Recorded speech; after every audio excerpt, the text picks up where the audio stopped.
Quelles sont les preuves qui démontrent que Allah subhanahu wa ta'ala nous a ordonné de suivre les hadiths du prophète?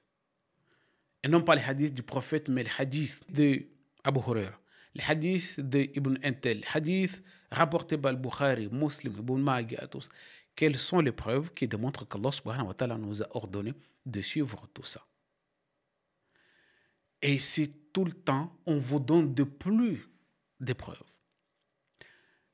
Vous avez des imams, des savants qui ne font que répéter, toujours la répétition, faire le perroquet toujours, sans essayer de méditer, sans essayer de regarder exactement ce qu'ils disent. Parce que ce sont les savants qui ont dit, non, nous ne devons absolument pas essayer de contredire les savants. Nous devons suivre juste la ligne.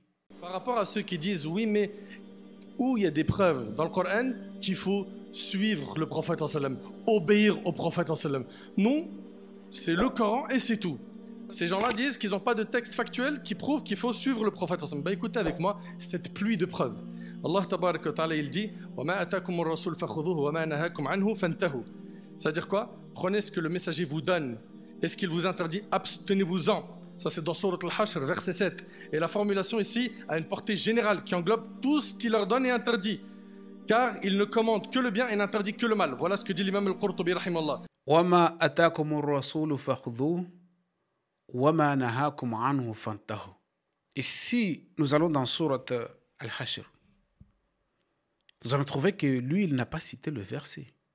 Comme d'habitude, comme ses aïeux, comme Kabiruhum allamahum as-sihr. Il n'a pas cité le verset. Il n'a fait que citer un bout de verset, un corps du verset. Regarde, il a cité juste ici. وَمَا أَتَاكُمُ الرَّسُولُ فَخُذُوهُ وَمَا نَهَاكُمْ عَنْهُ فَانْتَهُوا. Ce que le messager vous donne, prenez-le. Alors, est-ce qu'il vous défend, abstenez-vous-en. Il a pris ça pour nous dire que ce que le messager nous a donné, ce que le messager a donné dans ce qui, par rapport à ces versets, ce sont les hadiths, ce sont la sunna, ce sont tout ce qu'il a laissé. Non mais attendez, lisez le verset en entier. Ma afa Allah ala rasulihi min ahli al-qura. فلله وللرسول ولذي القربى واليتامى والمساكين وابن السبيل كي لا يكون دولة بين الأغنياء منكم. Ça, ce sont des partages, tout simplement, partages sociaux ou politiques, qui font que les riches s'enrichissent toujours. Les riches s'accaparent toujours de la richesse, de tout ce qui est social.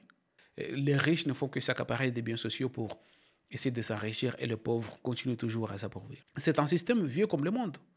Et Allah subhanahu wa ta'ala dit à son messager que ce qu'Allah a livré à son messager provenant des habitants de la cité revient à qui? Allah, à son messager,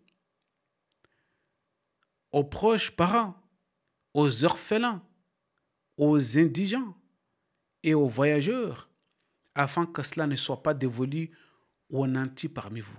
Tout simplement, il a ordonné à son messager de partager ses biens pour qu'il ne soit pas dévolu aux mains des nantis, aux mains des riches. Et Allah subhanahu wa ta'ala a ordonné tout de suite. وَمَا يَتَاكُمُ الرَّسُولُ فَخُذُوهُ وَمَا نَهَاكُمْ عَنْهُ فَانْتَهُوا. Prenez ce qu'il vous a donné. وَمَا نَهَاكُمْ عَنْهُ فَانْتَهُوا. Est-ce qu'il vous défend? Abstenez-vous-en. Ni plus, ni moins. Ces versets ne parlent pas de hadith, ne parlent pas de la sunna, ne parlent rien du tout. Au moins avec de l'honnêteté intellectuelle, il devait prendre le verset tout entier. ما أفاء الله على رسوله من أهل القرى فلله وللرسول ولذي القربى واليتامى والمساكين وابن السبيل كي لا يكون دولة بين الأغنياء منكم وما آتاكم الرسول فخذوه وما نهاكم. Mais il a juste pris وما آتاكم الرسول فخذوه وما نهاكم عنه فانتهوا. Ce qui prouve aussi qu'ils ne comprennent absolument rien du tout de ce qu'ils avancent comme preuve. Ça ne dit rien comme preuve. Et il cite encore d'autres versets. من يطع الرسول فقد أطاع الله. من يطع الرسول فقد أطاع الله. Celui qui obéit au messager, écoutez bien, celui qui obéit au messager a certainement obéi à Allah. Et non pas celui qui obéit à Nabi. Et non pas celui qui obéit à Muhammad. Celui qui obéit la fonction du messager. Et ça, c'est une réalité absolue. Ce n'est pas la peine de le répéter, essayer de le déformer. Celui qui a obéi au messager, à obéir que le message que le messager transmet, à certainement obéir d'or, parce que le messager, lui, il n'a qu'à transmettre le message. C'est tout. Lui, il n'est pas là pour vous donner des directives personnelles à lui que attention, fais ça, ne fais pas ça, sinon vous allez voir, ne fais pas. Non, lui, il n'a qu'une seule chose, vous transmettre un message qui est clair. فَإِنْ أَعْرَضُوا فَمَا أَرْسَلْنَاكَ عَلَيْهِمْ حَفِيظًا إِنْ عَلَيْكَ إِلَّا الْبَلَاغُ. C'est tout. S'ils s'en détournent de ce que tu leur donnes comme message clair, on ne t'a pas envoyé pour eux comme gardien. Tu n'as pas à leur laisser combien je sais quelque chose pour les mettre en garde. Non. Tu le transmets parce que c'est ton rôle. Inna alayk illa al-balagh. Rien que ça, la transmission, c'est tout.